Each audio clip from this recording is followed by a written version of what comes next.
Welcome to the PCFL Show. On this week's show, we've got highlights from the first round of the playoffs, previews of the Final Four, and a quick Father's Day message.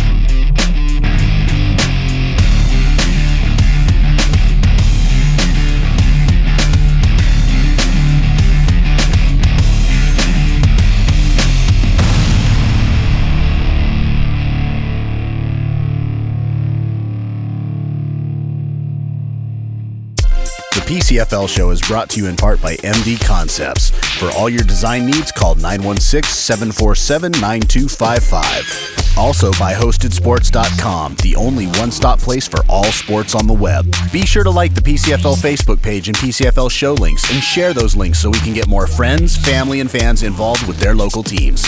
Also check out thepcfl.com for more information.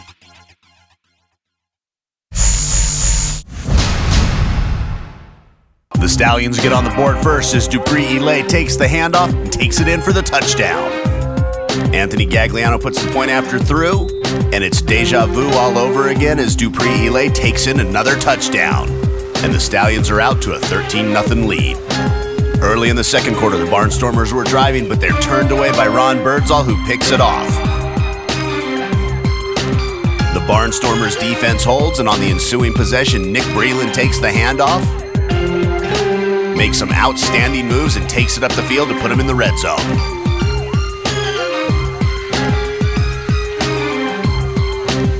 And a few plays later, it's a pass to Will Lawrence for the touchdown. The Stallions answer back as Alan Webster breaks some tackles up the middle and takes it to the house.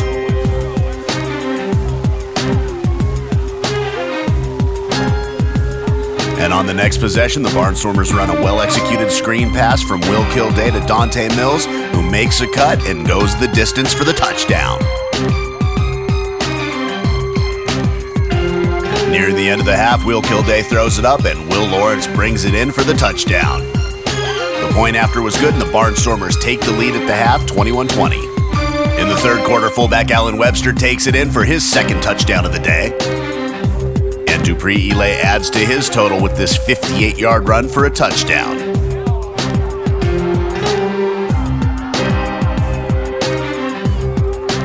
Down by 2 scores, the Barnstormers get on the move. Dante Mills takes the draw play up to the left and in for a touchdown. And in the fourth quarter, the Barnstormers are driving again. Will Kilday hits Greg Walton to move into the red zone. And Aaron Wallace takes the pass, takes it across the field and into the end zone for the touchdown. Down by 3, the Stallions were moving the ball down the field. They go for it on fourth down, but the Barnstormer defense comes up big. And the Barnstormers capitalize as Dante Mills takes it up the middle and takes it to the house for the touchdown, giving the Barnstormers 3 unanswered scores. And kicker Danny Betancourt was a perfect 6 for 6 on PATs for the day. Anthony Gagliano kicks a field goal to put the Stallions within 7, but they need the onside kick, and it's recovered by the Barnstormers. And your final score, Central Coast Barnstormers 42, South Bay Stallions 35.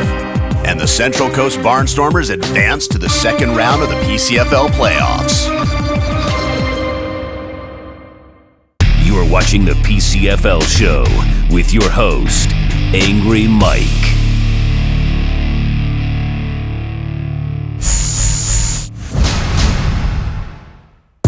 This game featured a lot of hard running and hard-hitting defense early on.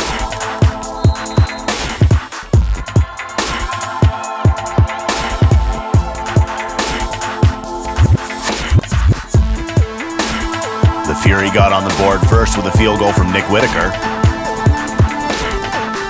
And the Wolves scored on a slant from Teddy Anderson to CJ Smith.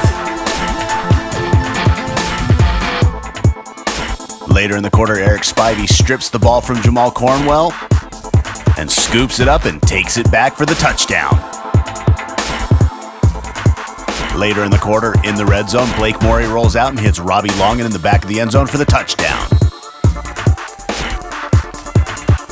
And once again in the fourth quarter, Blake Morey hits Robbie Longan to put the Fury in scoring position. And they capitalize as Morey rolls out and hits R.J. Bradley for the touchdown. A bad Bad snap forces Nick Whitaker to take a pass attempt on a conversion, but it's picked off, and the scoring is capped later on with Kimby Drayton putting another one in on the ground. And your final score, Capital City Fury 26, West Valley Wolves 12. And that makes this the 100th win in Capital City Fury history.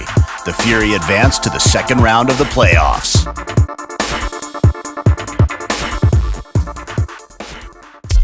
The PCFL Show is brought to you in part by Graves Video Production.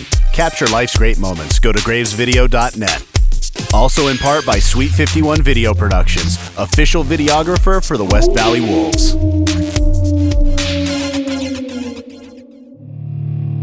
You're watching the PCFL Show.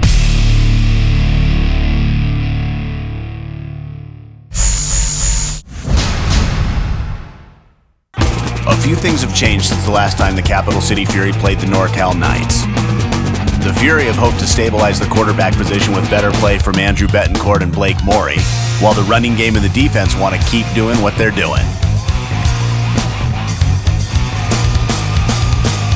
The Knights have had better special teams performances since that first meeting, and they hope that'll allow them to play a complete game, pairing it up with their balanced offensive attack led by John Russell and their solid bend but never break opportunistic defense.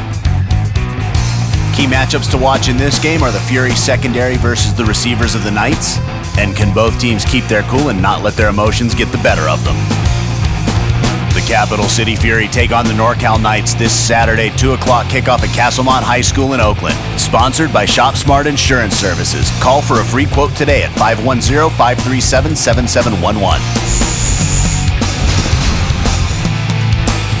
The Barnstormers have one of the most balanced teams in the league. Offensively, they have a solid running game and a good passing game. Defensively, they're ranked number 4 in the league, and Chad Kakabine is ranked number 3 in the league with 6 interceptions. They also feature one of the league's most consistent kickers in Danny Betancourt. The Bears are ranked number 3 in offense and number 1 in defense overall. Logan Hollis Jr.'s ability to keep plays alive with his feet was huge for the Bears in their last meeting against the Barnstormers. Will the Barnstormers defense be able to contain him and minimize those big plays? And can the Bears defense shut down the three-headed rushing attack of the Barnstormers? The Barnstormers take on the Bears this Saturday, 6 o'clock kickoff at Monterey Trail High School in Elk Grove. Sponsored by the Onyx Club of Roseville. Father's Day is this Sunday, and while we all love sharing football with our kids, there are some that have taken it to a bit of an extreme this year. South Bay Stallions owner Kurt Zubler spent time with his son David, as David's helped the team in a variety of roles as he prepares to leave for the Naval Academy in Annapolis this next year. Capital City Fury owner Charlie Ruiz's son Christian suited up for the Fury this year, playing on the offensive line. And it was double trouble for Giants owner and head coach Hudari Murray, who had both his sons Charles and Hudari Jr. suit up. One of the more unique father-son experiences this year goes to number 50 and 51 of the Solano Chiefs. Doug and Marshall Grundy got the opportunity to suit up and play together as teammates. Happy Father's Day, guys. And happy Father's Day to all of you fathers out there from all of us at the PCFL. Well, that's it for this week's episode. Thanks for watching, and once again, share the show links on Facebook. The more we can get the word out there with people in our community, the more people we get to our games. Also, check out thepcfl.com for more info. I'm your host, Angry Mike, and I'll see you next week.